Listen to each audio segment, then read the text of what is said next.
네, 안녕하세요. 세계 음식 문화 우영민입니다. 네, 오늘은 세 번째 시간이고요.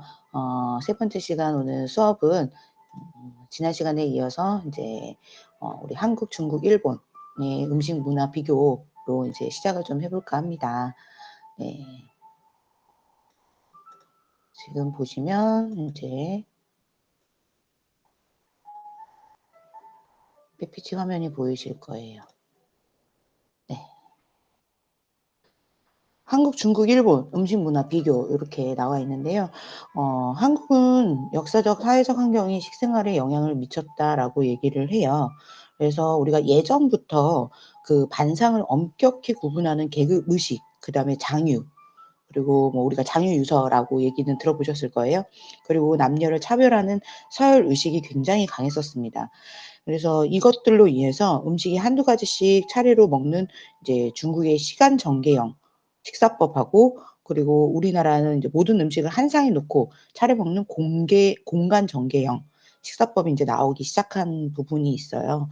그래서 중국 식당 같은 경우는 시간 정계형으로 나오는 거죠. 한두 개씩 차례로 나오는 게 시간 정계형이고, 우리나라처럼 한 번에 다 같이 먹는 거를 인제 공간 정계형이다라고 얘기를 합니다. 그래서 이런 식습관이나 이런 것들이 또 이제 차이가 있다라는 것들을 보여줄 수 있는 부분이고요.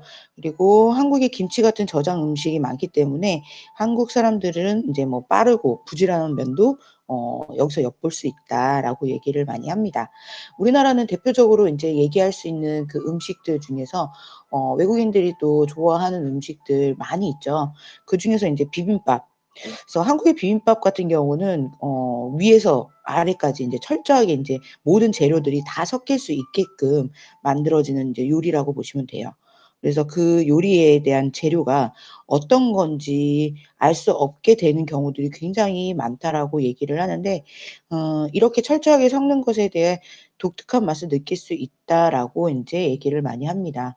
그래서 한국 속담에 "비빔밥을 먹을 때 촌수가 나온다."라는 말이 있을 정도로 그 커다란 양푼에다가 하나 가득 비빔밥을 이제 비벼서 각자의 숟가락을 넣고 같이 먹는, 이게 인제 한국의 정이라고 얘기를 많이 하기도 하고요. 그리고 우리가 같이 지난 시간에 얘기 드렸던 뭐 동질 의식이라든지 동질감 뭐 이런 것들도 이제 이 안에서 느낄 수 있다라고 얘기를 많이 하죠. 그래서 비빔밥뿐만 아니라 요즘에 인제 여름 되면 한참 많이 먹는 팥빙수, 이런 것들도 그 똑같은 원리로 되어 있다라고 얘기를 해요.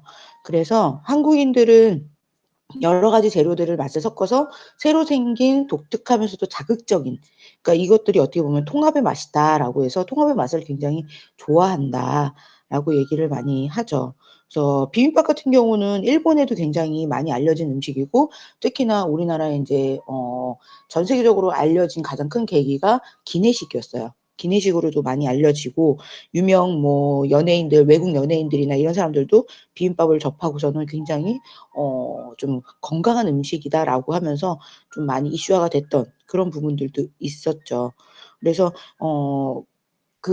우리나라의 비빔밥은 아까도 말씀드린 것처럼 한데 섞어서 막 다 같이 먹는 그런 스타일이라고 한다면, 우리가 인제 일본 사람들 같은 경우는 비빔밥을 딱 처음 줬을 때 먹는 방법을 알려주지 않으면 음 따로따로 하나하나 그 재료가 올라와 있는 재료를 따로따로 하나하나씩 먹는 그런 모습들을 보여준 적이 있었어요.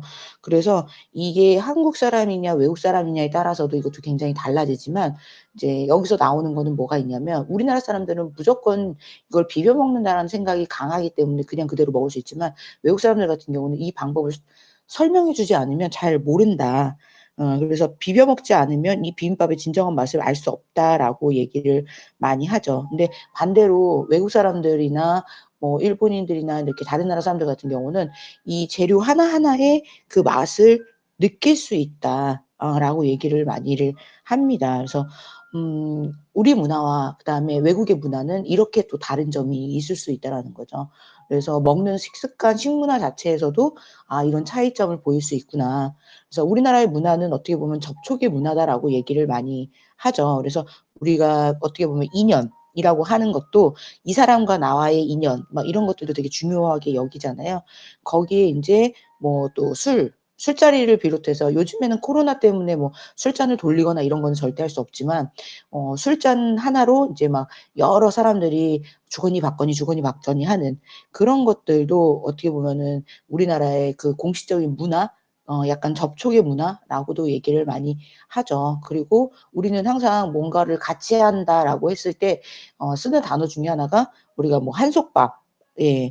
"한솥밥을 같이 먹는 사이다. 공식 문화로 이렇게 나타나 있다."라고 얘기를 또 많이 합니다. 그래서 우리나라의 식습관 자체는 어떻게 보면은 사람들과 같이 접촉하고 부대끼면서 그 사람들과의 동질감 그리고 일체감, 정의 이런 것들을 느끼면서 이렇게 좀 살아간다라고 보시면 되고요.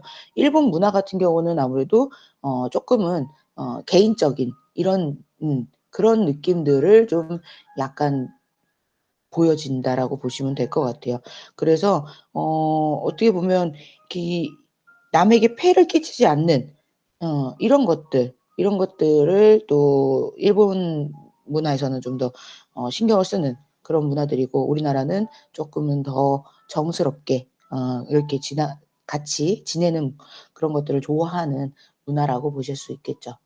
그러면 인제 중국의 식습관은 어떤 것들이 있느냐. 중국의 음식 문화 중에는 실용이라는 그 고대 철학 사상이 있습니다. 그래서 그 실질적인 이 거칠애보다는 약간의 그 안에 있는 실질적인 요소 그러니까 음양의 균형을 굉장히 음식의 그 음양의 균형을 굉장히 중요하게 여긴다라고 얘기를 드릴 수 있을 것 같아요. 그래서 중국의 대표적인 전통 음식 중에 물만두라고 있는데 그 만두피가 굉장히 얇고 속이 꽉 찬 이런 것들을 굉장히 좋은 것이다라고 얘기를 많이 하고 있고요. 그래서 물만두의 최고의 그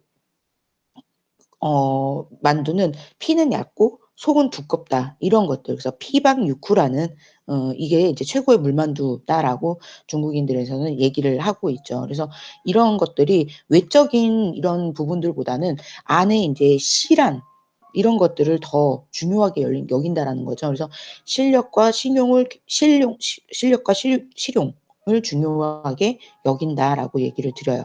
그래서 지금 뭐 우리가 지금 현재는 일본이 어떻게 보면은 그 날로 먹는 요리들 이런 것들도 원래는 중국에서 많이 인제 그 유입이 돼서 먹어졌다라고 얘기를 많이 하는데요.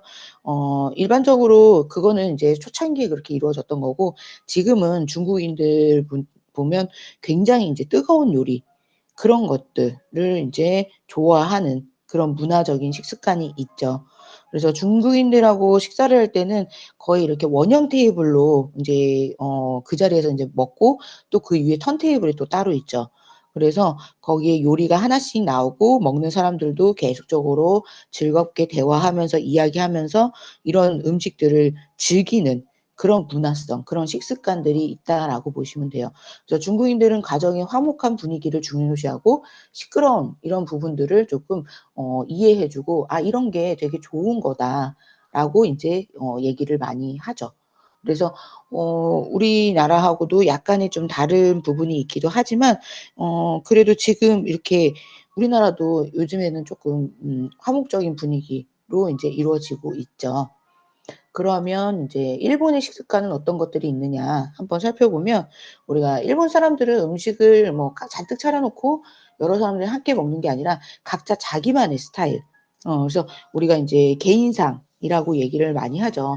그래서 자기 앞에 놓인 딱 밥 그리고 뭐 여러 가지 인제 그 반찬들 이런 것들을 인제 먹을 수가 있는데 그래서 개인 전용 식기에 미리 인제 나눠서 먹는 그런 스타일로 그래서 자연히 음식의 수가 많지도 않고 일단 이제 수저를 대었다 하면 남기지 말고 모두 먹어야 되는 그런 것들이 일본의 식습관이다라고 얘기를 드릴 수 있어요.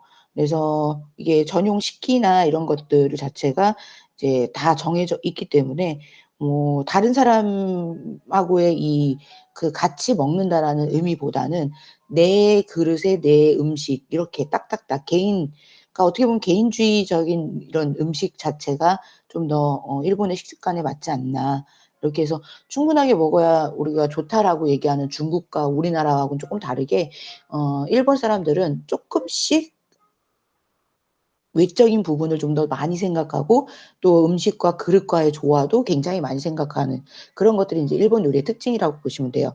그래서 여러분들 요즘에 뭐 TV 보시거나 이러면은 푸드 코디네이터, 테이블 코디네이터 이렇게 장식을 좀 해 주시는 분들 있잖아요. 그런 분들도 원래는 일본에서 생성된 직업이에요. 그래서 우리나라 1호 테이블 코디네이터, 푸드 코디네이터 분도 일본에서 공부를 하시고 일본에서 자격을 다 수료하신 다음에 우리나라 와서 우리나라에서 활동을 하고 계신다라고 보시면 되거든요. 그래서 이런 일본 음식 같은 경우는 거의 대부분이 각각의 개인 접시를 많이 사용한다라고 보시면 돼요. 일본의 인제 샤브샤브나 이런 것들도 고기나 생선을 한 번 먹을 분량만 젓가락으로 집어서 육수에 넣고 흔들듯이 살짝 익혀가면서 먹는 그런 스타일이거든요. 그리고 뭐 스키야키나 이런 것들도 재료를 인제 막 우리나라처럼 이렇게 넣어서 전골식으로 먹는 게 아니라 정말 뭐 고기면 고기, 야채면 야채, 두부면 두부 확실하게 얘네들은 다 세팅을 해 놓은 상태에서 이제 넣고 끓여서 먹는 그러니까 되게 그런 그 외적인 부분들을 많이 생각하는 식습관을 갖고 있는 나라가 일본이라고 보시면 돼요. 그래서 일본 전통 요리 중에 하나가 가이세키 요리라는 하나가 있어요. 그래서 가이세키는 뭐 조식이라는 표현도 있지만 그 만찬이라는 표현도 있으니까 그래서 적은 양의 여러 음식을 하나하나 차례로 내놓는 코스 요리다라고 얘기를 드릴 수 있고 여기에서 나오는 음식들을 보시게 되면 굉장히 진짜 왜 이렇게 진짜 너무 이쁘다. 정말 이쁘다라는 표현을 하지만 딱 보면 정말 이게 이만큼으로 이게 배가 채워질까 과연? 정말 우리가 막 얘기하는 소꿉장난 같은 느낌 그런 느낌마저도 드는 그런 상차림으로 나오거든요. 그래서 우리가 인제 우리 어떻게 보면은 우리나라에 있는 그 비빔밥을 먹을 때도 일본 사람들은 전혀 섞지 않고 그 위에 있는 재료들을 하나하나 골라서 먹는 그 특징이 본인들만의 살아온 식습관들이 그렇게 되어 있기 때문에 어쩔 수 없다라는 거죠. 예. 그게 뭐 나쁘다 틀리다 이게 아니라 우리도 우리만의 스타일이 있고 일본도 일본만의 스타일이 있기 때문에 그런 것들을 인제 미리 알려주지 않으면 이 사람들은 자기들만의 또 스타일대로 먹는 거니까.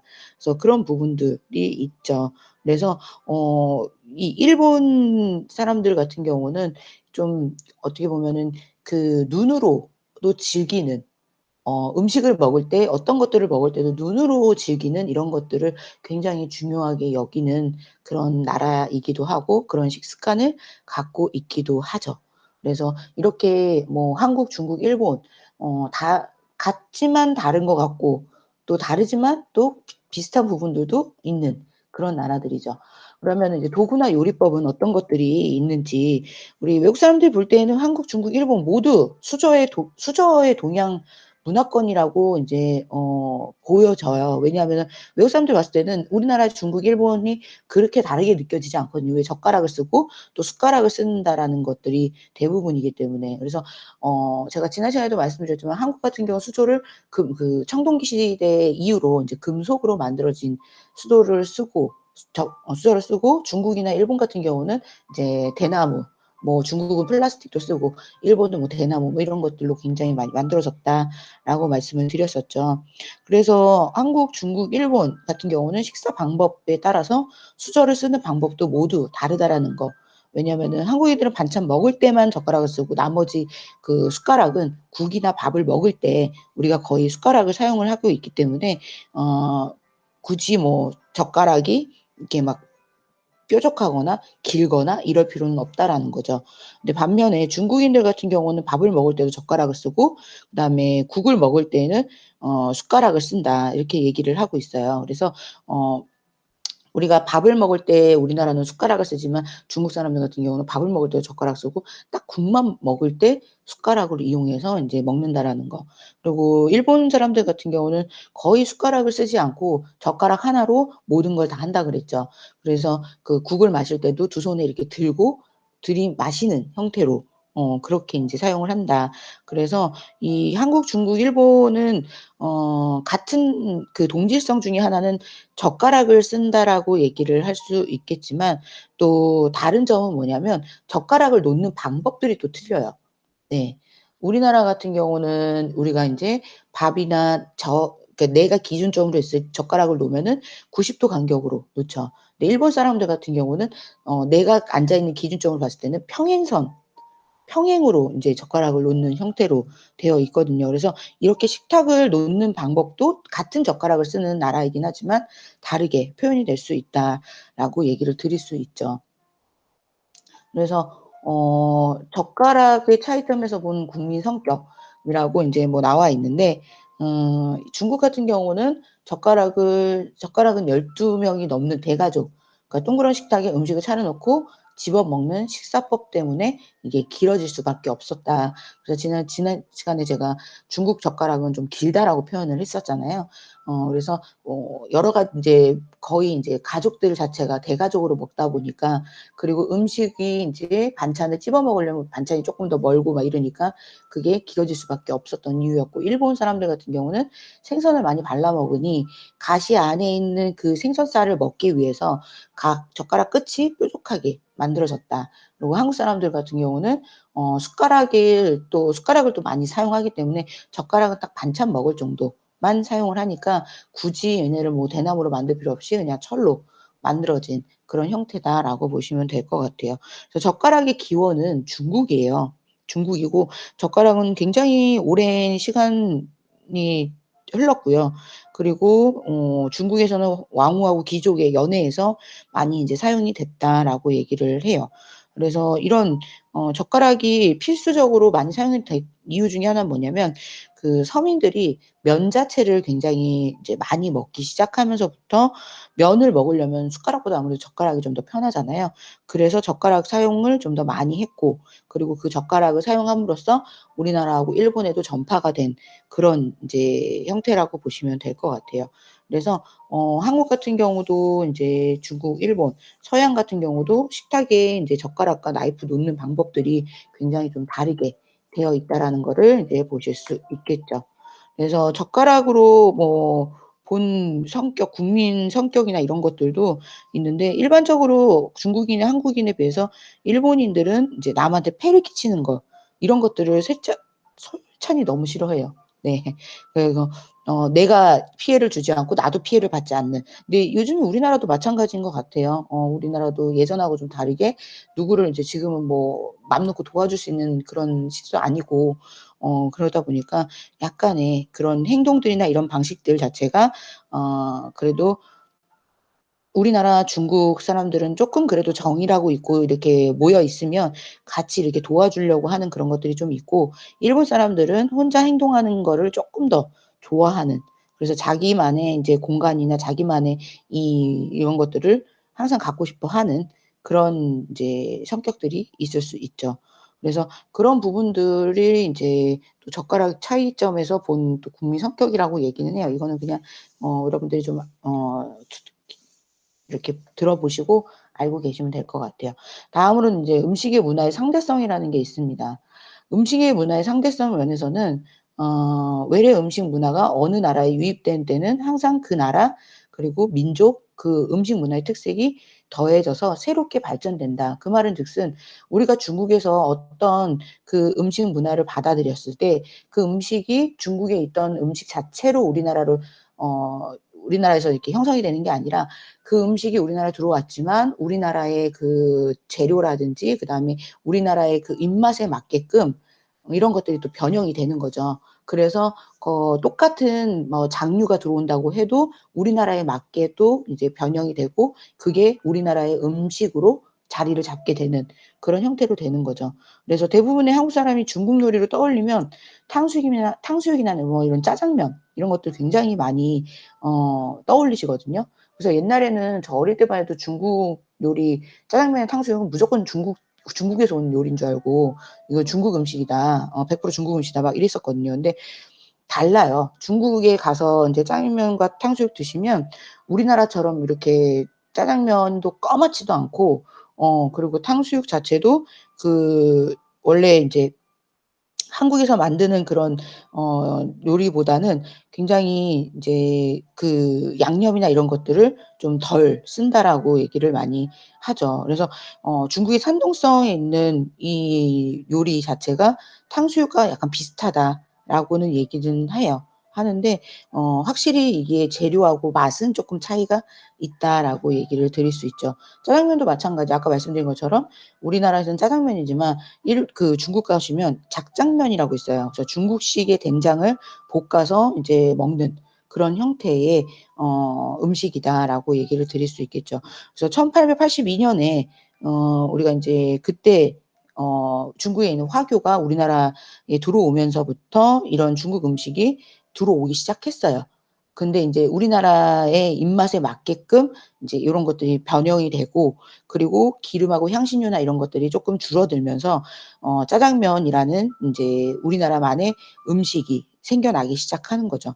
그래서 이게 짜장면은 중국에서 들어온 게 맞아요. 맞는데 짬뽕이나 우동 같은 거는 이제 한국에서 새롭게 인제 만들어진 음식인 거죠.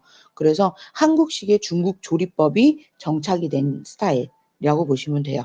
그래서 우리나라뿐만 아니라 어느 나라든 그 외래 음식은 그 나라의 국민의 그 입맛에 맞게 또 변형이 되고 거기에 맞춰서 인제 자리를 잡고, 그러면은 인제 그 음식 자체는 약간의 그 원래 음식보다는 쪼끔 독특한 맛을 내긴 하지만 그 음식 자체가 그 나라만의 또 음식이 되는 그런 형태라고 보시면 될 것 같아요. 그래서 이런 부분들이 우리가 인제 뭐 자민족 중심주의 또는 자문화 중심주의라는 관점에서 이제 이해를 할 수 있다라고 얘기를 드립니다. 그래서 우리가 인제 뭐 어떤 사회라도 그것이 인제 그 사회에 처해 있는 특수한 환경, 그리고 사회 이런 것들을 이제 거기서 인제 적응해 나가는 거죠. 적응해 오고 그것이 인제 쪼끔씩 인제 전래가 되면서 역사적인 인제 추천물이 되는 거고, 그 나름대로의 인제 가치를 가지고 있는 거예요. 그래서 우리나라 짜장면, 탕수육 같은 경우도 이제는 '우리나라의 음식이다.'라고 인제 당당하게 얘기할 수 있는 거죠. 이게 어떻게 보면 중국에서 들어온 거긴 하지만 그래도 우리나라의 스타일에 맞게 우리나라의 그 음식의 입맛에 맞게 자리를 잡고, 지금은 현재 어디 가도 우리가 뭐 짜장면, 짬뽕, 탕수육을 다 먹을 수 있는 거잖아요. 그래서 그런 부분들이 인제 "음식 문화의 상대성이다."라고 얘기를 많이 하고요. 그리고 중국이나 우리나라나 일본 같은 경우는 서로 예전부터 서로의 영향을 굉장히 많이 받았고요. 비슷한 음식들도 굉장히 많습니다. 그러면은 우리나라에는 인제 떡이 있죠, 떡. 중국에는 고라는 게 있어요, 고. 그래서 우리나라의 인제 뭐 회 같은 경우도 일본의 뭐 사시미 그게 있죠. 그리고 한참 예전에 많이 이슈가 됐던 것 중에 하나가 한국의 김치. 한국의 김치하고 일본의 기무치.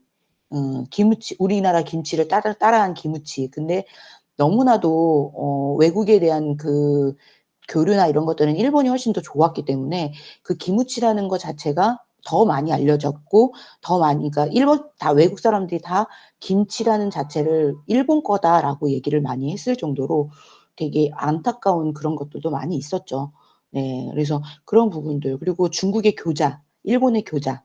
어 일본에 있는 교자도 중국에서 있는 교자가 넘어가면서 일본 스타일로 많이 바뀌었고, 그리고 일본 가서 가지고 교자를 드셔 보시면 그 형태가 이제 일본인들이 다시 또 자기네만의 스타일로 만들어낸 그런 음식이라고 보시면 돼요. 그리고 한국의 우동과 일본의 우동 이런 것들도 인제 뭐 여러 가지 인제 그 우리 원래 있던 원래 있었던 그 중국에서 우리나라로 인제 뭐 중국에서 일본으로 이렇게 연결된 음식들이라고 보시면 돼요.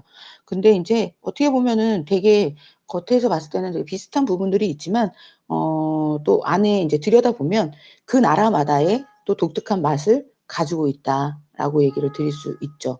그래서 이런 부분들이 또 우리가 인제 얘기하는 음식들이에요. 그래서 지금 화면을 보시면 한국의 떡과 중국의 고, 우리나라 떡, 중국의 고 이게 비슷하죠. 이런 부분들.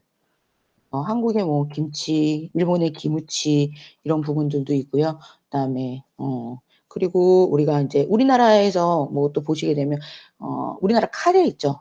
근데 인도에는 커리가 있죠. 예. 카레와 커리는 굉장히 다릅니다. 어떻게 된 거냐면 인도에 있는 커리를 일본 사람들이 자기네들이 갖고 가서 그거를 자기들만의 스타일로 만들어서 만들어 낸 게 카레고요. 그 영향을 받아서 일본에서 우리나라로 들어온 게 카레예요. 그래서 인도네에서 먹는 커리와 일본에서 먹는 카레와 우리나라에서 먹는 카레 맛이 다 틀립니다. 각 나라마다의 그 음식의 문화가 그대로 담겨져 있다라고 보시면 돼요. 그리고 인제 청국장이나 뭐 나또 같은 경우도 비슷한 경우죠. 우리나라 청국장, 일본의 나또 뭐 그런 형태로 우리나라는 청국장을 인제 띄울 때 거기에다가 여러 가지 인제 뭐 즙이라든지 이런 것들을 넣고 발효를 시키기 때문에 약간 쿰쿰한 냄새나 이런 것들이 특유의 냄새가 있지만 일본 같은 경우는 거의 인제 냄새나 향이나 이런 것들이 없고 그 안에 인제 찌릿 늘어나는 그 바실러스균 같은 그런 것들이 있기 때문에 오히려 냄새가 없고 이러다 보니까 더 잘 먹게 되고 그리고 사람들이 더 좋아하고 근데 뭐 우리나라 그 청국장 같은 경우 몸에는 훨씬 더 좋다라고 얘기는 많이 하거든요.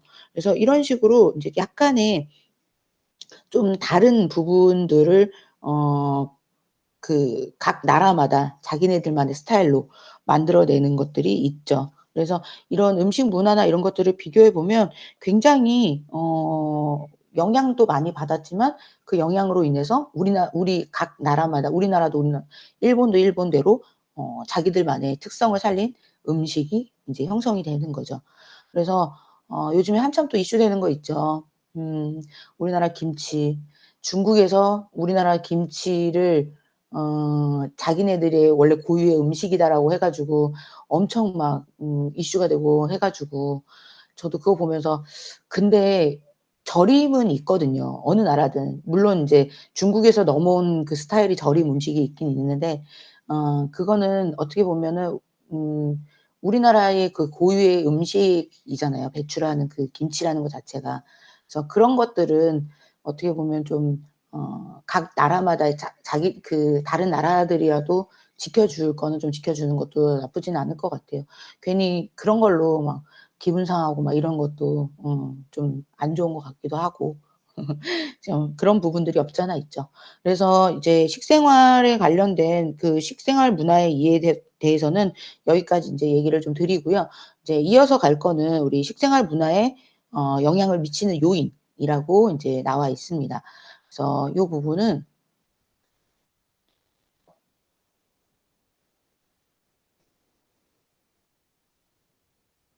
이렇게 보시면 이제 식생활 문화에 영향을 미치는 요인. 어떤 요인들이 있을까 과연? 그러면 그래서 보시게 되면 첫 번째가 인제 생물학적 요인입니다. 그래서 생물학적 요인으로 가장 중요한 게 이제 섭취된 음식을 효과적으로 소화 흡수하는 것에 신진대사가 필요한 적당한 영양의 공급이다. 그래서 현명한 음식의 선택은 생명 유지에 필수적인 것이다. 그쵸. 왜냐하면은 예전 같은 경우 원시인 같은 경우는 우리가 이걸 먹어도 되는지 안 되는지를 모르잖아요. 제가 예전에도 말씀을 드렸지만 이거를 먹고 사람이 아파. 그러면 '이건 다시는 먹지 말아야겠다.' 근데 이걸 먹었는데 내가 힘이 나. 에너지가 불끈불끈 솟아. 그럼 이건 또 먹어야겠다. 이렇게 하면서 거의 진짜 먹고 안 먹고 이 다양한 시도와 실수를 통해서 어떤 음식을 먹을 수 있는가 이거를 경험으로 터득을 하는 거죠. 근데 현재는 그게 없죠.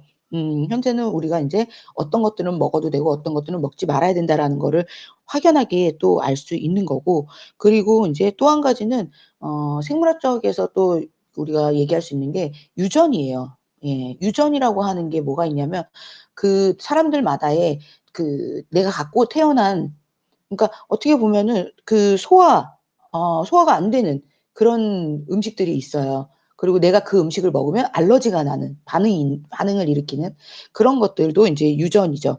유전 역시 식생활에 굉장히 많은 영향을 준다라고 얘기를 하죠. 그래서 우리가 그 거부 반응을 일으키는 음식들 이런 것들. 그래서 우리나라 지금 여러분들 세대 같은 경우 우유를 거의 다 잘 먹을 거예요. 근데 저만 해도 저희 세대만 해도 저희 어릴 때만 해도 유당불내증이라는 게 있었어요. 뭐냐면 우유를 먹으면 얘네들이 소화를 못 시키는 거예요. 왜냐하면 우유를 먹고 살아왔던 그 시대들이 아니기 때문에 먹었을 때 내 몸에서 그걸 받아들이지 못하는 경우들이 간혹 가다 생기거든요. 그래서 이런 거부 반응에 의한 유전적인 영향도 있다라고 얘기를 드려요. 그래서 이게 인제 어떤 음식의 선택에 영향을 주거나 아니면 선택을 거부하게 하는 여러 특수 질병이나 아니면 비정상적인 상태 이런 것들도 이제 생물학적 요인으로 꼽힐 수가 있다라는 거죠. 그래서 영양적 피로는 음식 선택에 강한 영향을 주고 또 여러 요인들의 영향을 받는다. 그래서 이러한 요인에는 뭐 성이라든지 뭐 여성인지 남성인지 아니면 나이라든지 아니면 특별한 생리학적 상태 등이 포함되어 있다라고 얘기를 드릴 수 있겠죠. 그래서 뭐 남자아이는 일반적으로 여자아이보다 약간의 덜 성숙된 신경 조직과 소화 체계를 가지고 태어난다고 해요. 그래서 남자아이들은 여자아이들보다 산통이 더 있을 수도 있고 음식을 소화하는데 쪼끔 더 떨어지는 그런 경우들도 있다라고 얘기를 합니다. 그래서 이게 뭐 다는 아니겠지만 거의 대부분이 그렇다라고 얘기를 많이 하고요. 특히나 남성보다 그 남성들이 여성들보다 그 기초 대사 이런 기초 신진 대사나 이런 것들을 높게 갖고 있기 때문에 아무래도 그 나이나 아니면은 뭐 이런 나이대에 비해서 나이대 이렇게 점점점점 가면서부터 여자가 먹는 칼로리 하루 권장량이라고 하죠. 남자가 먹는 칼로리 하루 권장량 이런 것들이 쪼끔은 이제 다르게 표시가 되잖아요. 그래서 그런 부분들로 인제 또 얘기를 드릴 수 있겠죠. 그래서 이런 생물학적 영향들이 또 나타날 수 있는 거고 또 하나는 아기들은 인제 유아기나 어린이 때 이럴 때 보시게 되면 그 나이라는 거 자체가 굉장히 좀 왜냐하면 태어나자마자 아이들은 이빨이 없잖아요. 이빨이 없이 태어나고 삼키는 능력이나 이런 것들이 굉장히 약해요. 그래서 이제 이 소화 능력이 완전히 발달되지 않은 상태에서 태어나기 때문에 아기들은 최초에 먹는 음식 자체가 뭐예요? 엄마의 젖 아니면 분유 이런 것들이잖아요. 물로 된 그래서 액체로 된 영양소가 가장 필요로 하고 그거를 먹고 인제 액체 분유에는 굉장히 높은 칼로리와 굉장히 많은 영양소가 들어가 있거든요. 그래서 그런 것들을 인제 소화시키는 그런 것들. 그래서 나이가 이렇게 하면서 뭐 어린이가 되고 유아이가 되면은 이제 쪼끔 더 영양소가 더 높은 이런 음식들 그리고 그 나이대에 맞게끔 소화가 될 만한 음식들을 또 먹는 거고 그리고 여러분 나이대가 되면은 진짜 뭐든 다 잘 먹는 나이대가 되는 거고 그다음에 또 나이가 너무 많이 들어가면 오히려 소화 능력이 떨어져서 더 또 인제 그 음식이나 이런 것들이 좀 유동성으로 바뀌는 그러니까 씹기 좋고 소화되기 좋은 그런 음식들로 바뀌는 그래서 이런 것들이 인간이 인제 자라나면서 성숙함에 따라서 얻을 수 있는 음식 선택의 범위와 함께 음식을 이용하는 이런 능력들도 인제 증가가 되는 거죠. 사람이 인제 어떻게 보면은 이게 태어날 때와 노년기하고는 비슷해요. 소화나 흡수나 이런 부분들이 신진대사 들어가는 부분들이. 그러다가 인제 쪼끔씩 인제 유아기를 거쳐서 인제 성장기가 되고 청소년기가 되고 어른이 되고 이럴 때는 인제 신진대사나 이런 것들도 굉장히 넓어지죠. 커지죠. 그러다 다시 또 이제 점차 줄어들게 되고. 그래서 이런 것들을 우리가 인제 음식을 어떤 걸 선택할 거냐 이런 것들도 되게 중요한 영향력을 가지고 있다라고 얘기를 드릴 수 있겠죠.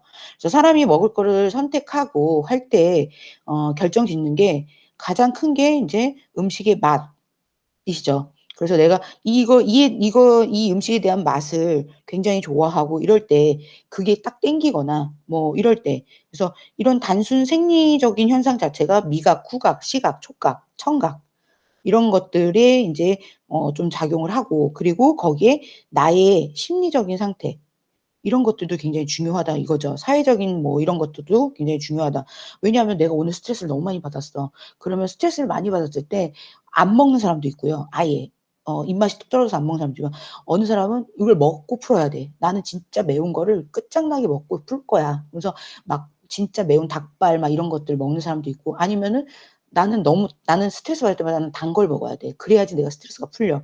그러니까 이런 식으로 인제 심리적인 이런 것들도 굉장히 많이 결정이 된다라고 얘기를 드려요.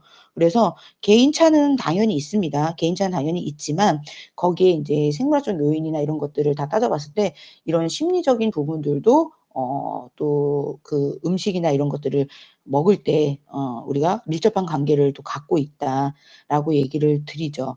그래서 우리가 흔히 얘기하는 미각이라는 미각이라는 거는 인제 사람에게 식욕을 자극하고 만족감을 주고 그리고 씹는 동작이나 이런 것들을 굉장히 활발하게 만들어 주는 역할을 한다라고 얘기를 드리죠. 그래서 우리가 뭐 정말 먹고 싶은 음식이나 아니면은 그 음식을 생각했을 때 확 그 침샘이 돌고 우리가 인제 뭐 이런 부분들이 생겨나잖아요. 그런 것들도 내가 그거에 대한 맛을 또 알고 그리고 '그게 또 먹고 싶다.'라고 인제 생각이 든다면 그런 부분들도 이런 미각이나 이런 것들이 또 포함이 되는 거니까. 그래서 이런 그 여러 가지 인제 그 음식이나 이런 것들도 영양소나 에너지 이런 것들에 따라서도 그 부분 이것을 먹을 것이냐 안 먹을 것이냐라는 것들을 결정하는 데 굉장히 중요한 역할을 또 할 수 있다라는 거죠.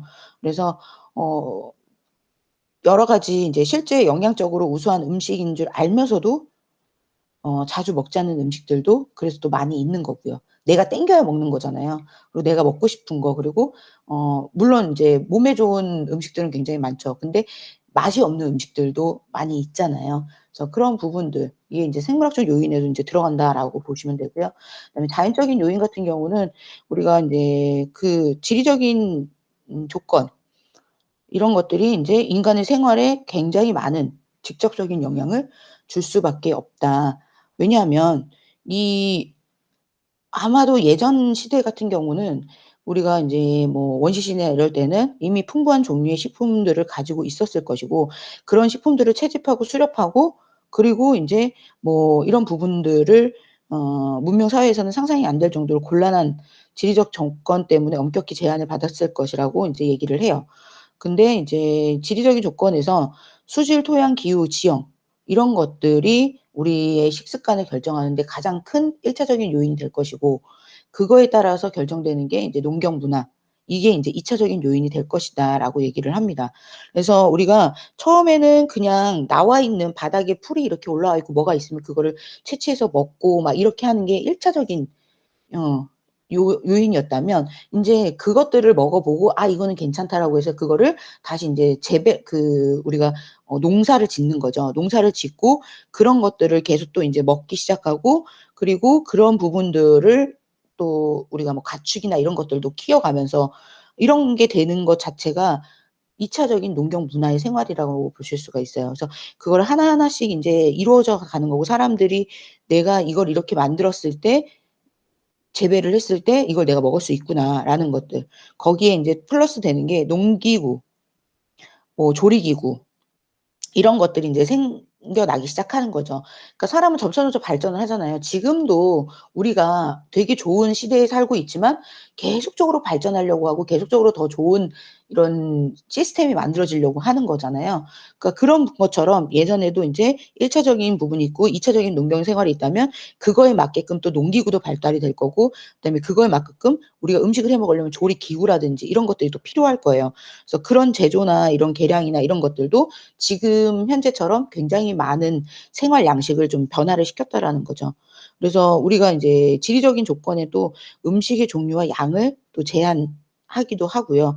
그리고 다른 지역이나 집단에서 새로운 식량 이런 것들이 인제 들어오기 시작하는 이런 것들이. 그래서 지리적인 조건에 따라서 그런 뭐 여러 그 교역이 이루어지기 어려웠던 이런 것들이 인제 우리가 현재 인제 기술 발달이라든지 발전에 의해서 서서히 인제 이런 것들이 사라지기 시작하는 부분이라고 보시면 돼요. 그래서 예전 같은 경우는 우리가 이 지금 시스템이 아니라 예전에는 뭐 뭔가를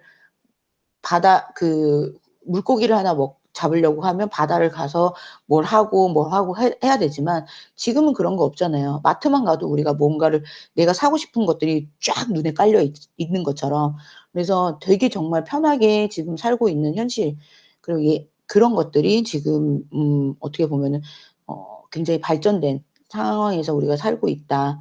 그래서 보시면 될 것 같고 그다음에 특정 지역의 날씨와 토양 이런 것들이 인제 농업 생산물 이런 것들이 "음식 문화에 많은 영향을 미치게 된다."라고 얘기를 하죠. 그래서 그 날씨, 토양은 제가 항상 말씀을 좀 드리지만 음 날씨가 인제 더운 나라 같은 경우는 음식이 굉장히 많이 상하고 그리고 에너지가 많이 필요로 하고 그리고 사람들이 소화가 잘 안 돼요.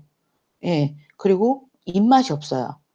그래서 어떻게 보면은 굉장히 그 새콤하고 좀 약간 자극적이고 이런 음식들을 좀 많이 먹으려고 하는 게 그 더운 지방에 사는 사람들의 특징이거든요. 그래서 뭐 사시사철 정말 동남아시아 같은 경우 사시사철 막 이렇게 날씨가 비슷한 그런 나라들 같은 경우는 거기서도 뭐 입맛이 뭐 많이 없고 막 이러니까 뭐 라임이라든지 뭐 고수라든지 이런 음식들을 이용해 가지고 막 먹는 그런 시스템들이 많이 되어 있죠.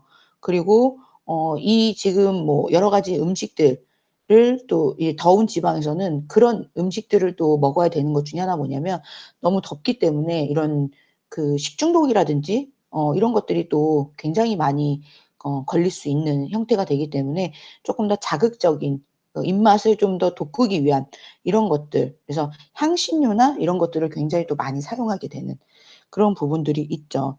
그리고 인제 오히려 인제 또 날씨가 쪼끔 좀 우리나라처럼 이렇게 사계절이 쪼끔 더 뚜렷한 나라? 예.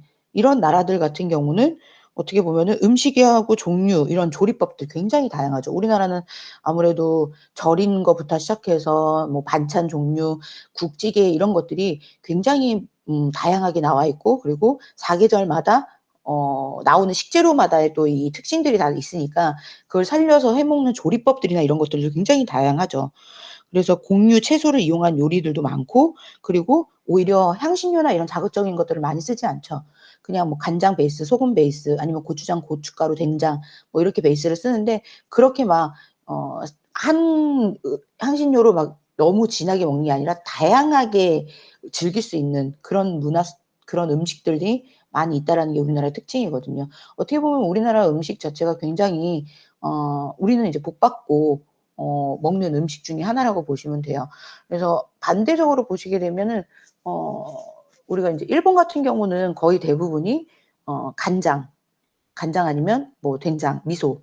예. 그래서 이런 그 약간 짜고 달고 이런 스타일을 쪼끔 많이 추구를 하잖아요, 일본 같은 경우는. 근데 우리나라는 짜고 맵고 달고 이런 것들이 다 포함이 되어 있고 있기 때문에 다양하게 인제 즐길 수 있다라는 거. 그런 것들도 어떻게 보면은 우리의 지금 자연 환경이 지리적인 조건이 굉장히 그런 부분에 대해서 잘 맞아떨어지기 때문에 '이런 많은 음식들을 접할 수 있지 않을까.'라는 생각을 좀 하죠.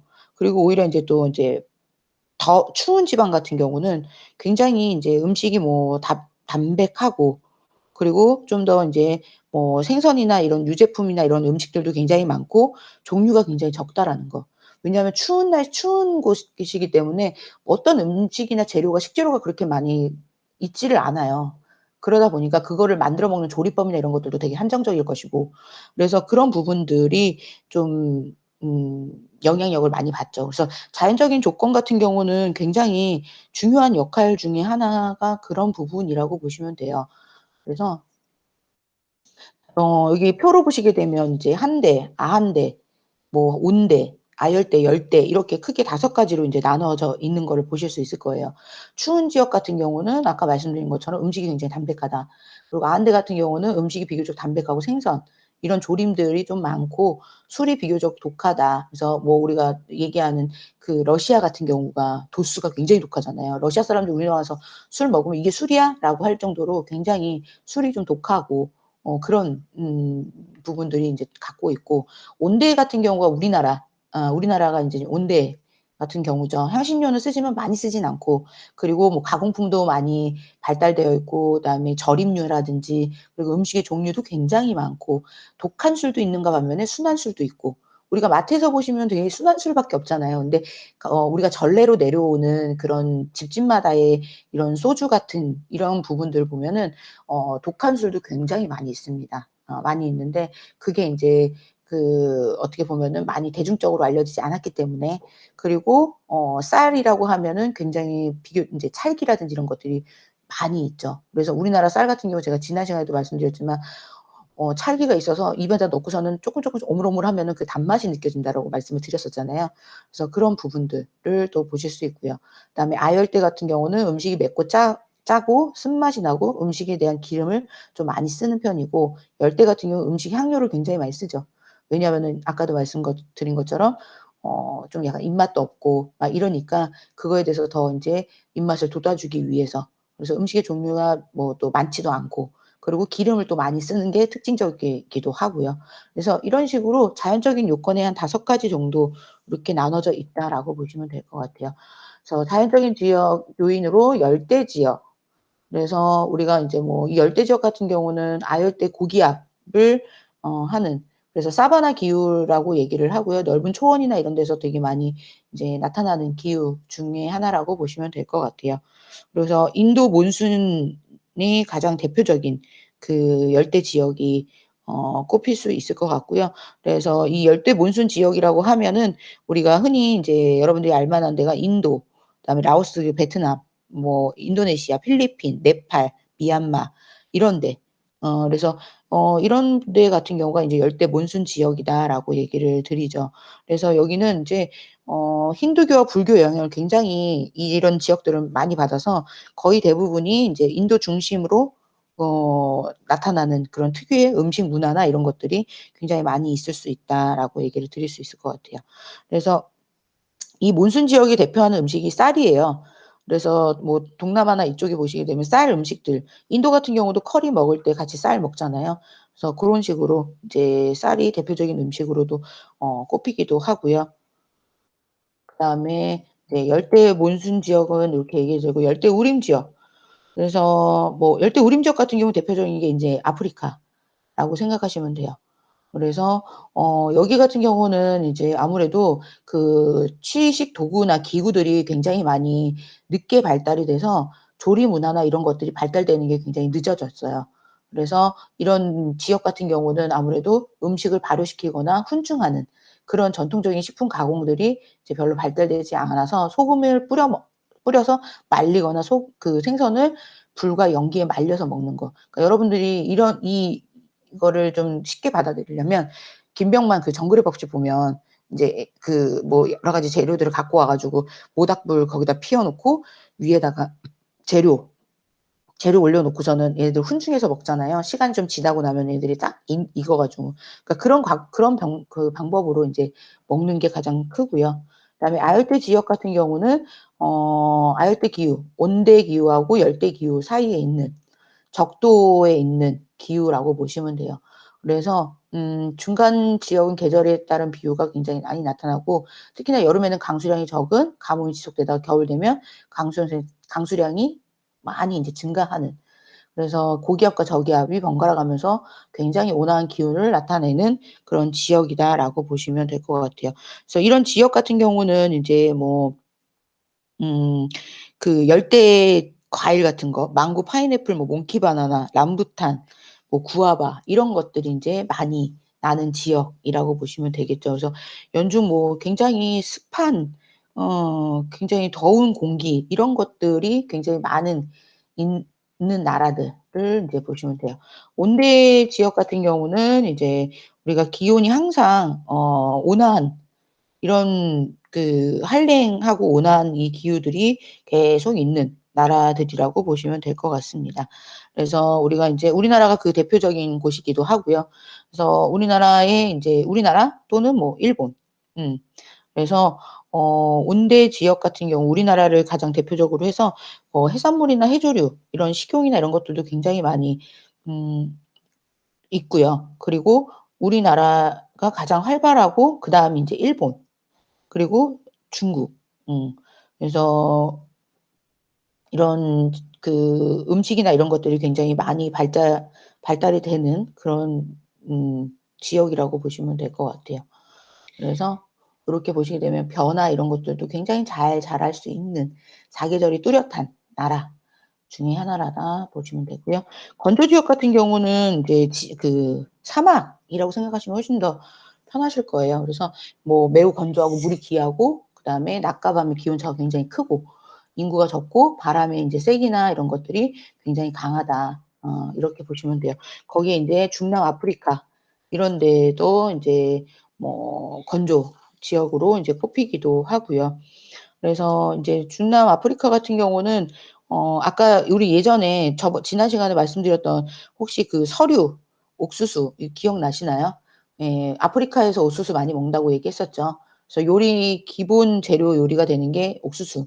거기에 인제 강낭콩하고 뭐 여러 가지 인제 고기들 콩, 닭, 돼지, 사냥 이런 것들을 요리해서 먹는 게 가장 큰 특징이기도 하고요. 몽골 같은 경우도 인제 사막이잖아요. 그래서 몽골 지역 같은 경우는 여기 인제 뭐 사냥, 소, 젖 이런 거 유제품들 이런 것들을 인제 많이 먹기도 하고 차도 굉장히 많이 마십니다, 몽골 사람들. 그래서 비타민이 부족하게 보충하기 위해서 뭐 하루에 몇 번이고 인제 차를 마시는 그런 형태로 인제 되어 있고요. 그리고 아프리카 건조 지역 같은 경우는 낙타의 젖 그것을 말린 대추야자 이런 것들이 인제 기본 식사라고 얘기를 드려요. 그래서 그 낙타의 젖을 이용해서 여기 이거를 발효시킨 다음에 거기에 인제 버터나 이런 것들을 만들어서 먹기도 한다. 상대 지역 같은 경우는 이제 우리가 뭐 아실 만한 거 인제 완전히 추운 나라죠. 예. 그래서 여기는 인제 거의 뭐 요 식물이나 이런 것들은 날 수도 없고요.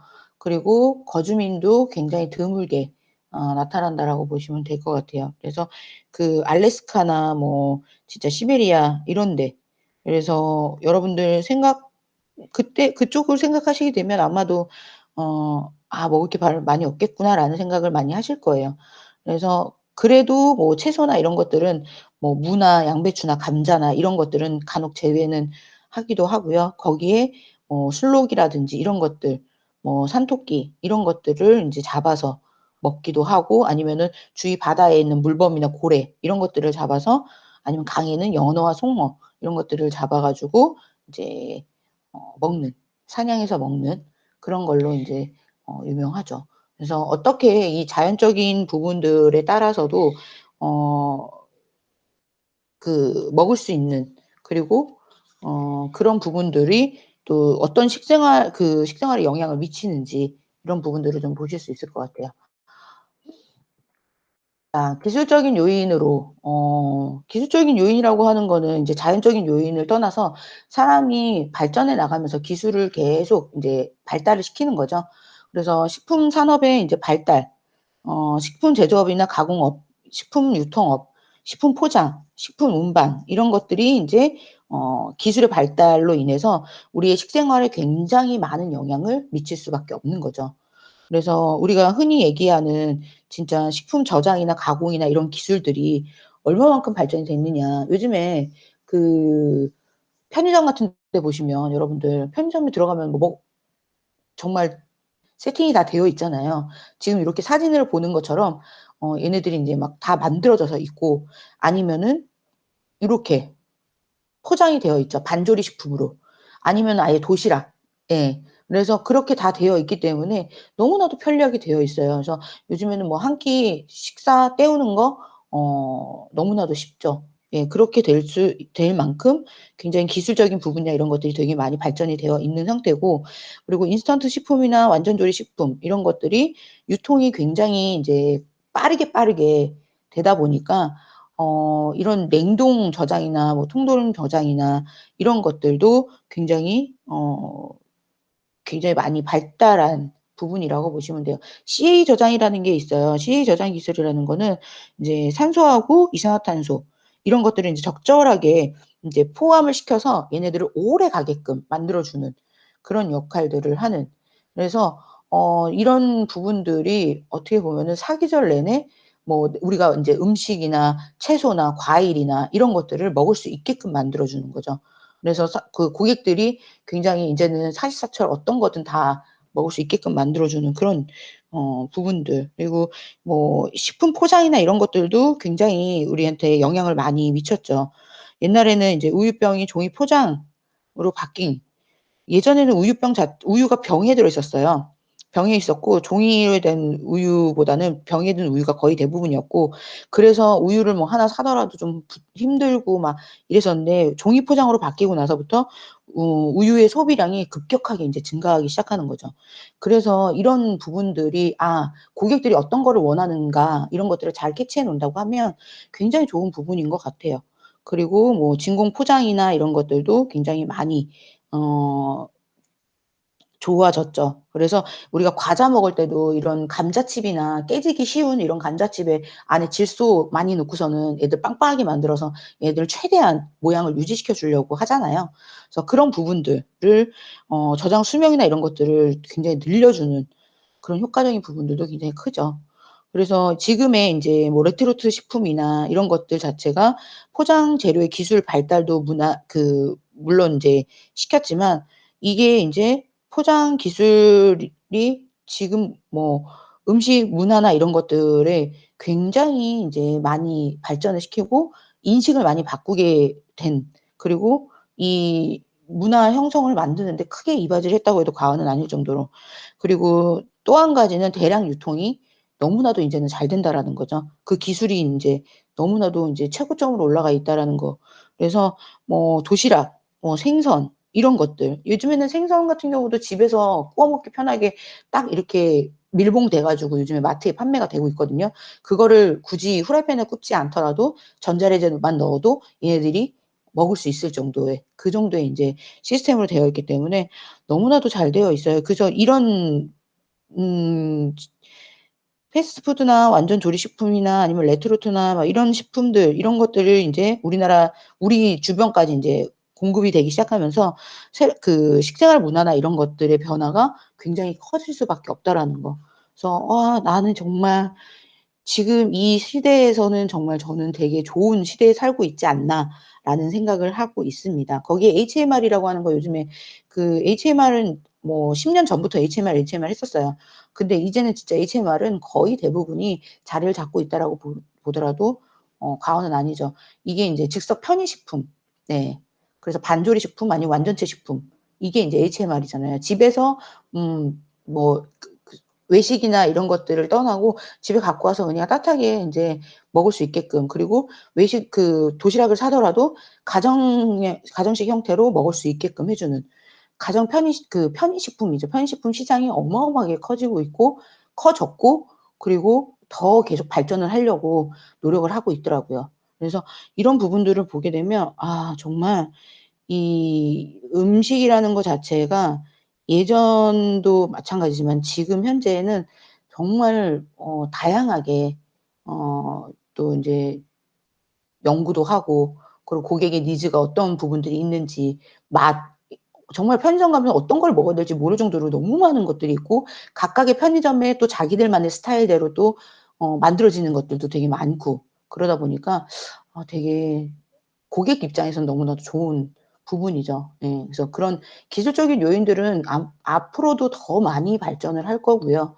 더 많이 인제 고객들이 그거를 선택하는 선택지가 커질 수밖에 없다라는 거. 그래서 그런 부분들이 굉장히 '기술적인 요인에서는 큰 부분을 차지하고 있지 않나.'라는 생각을 합니다.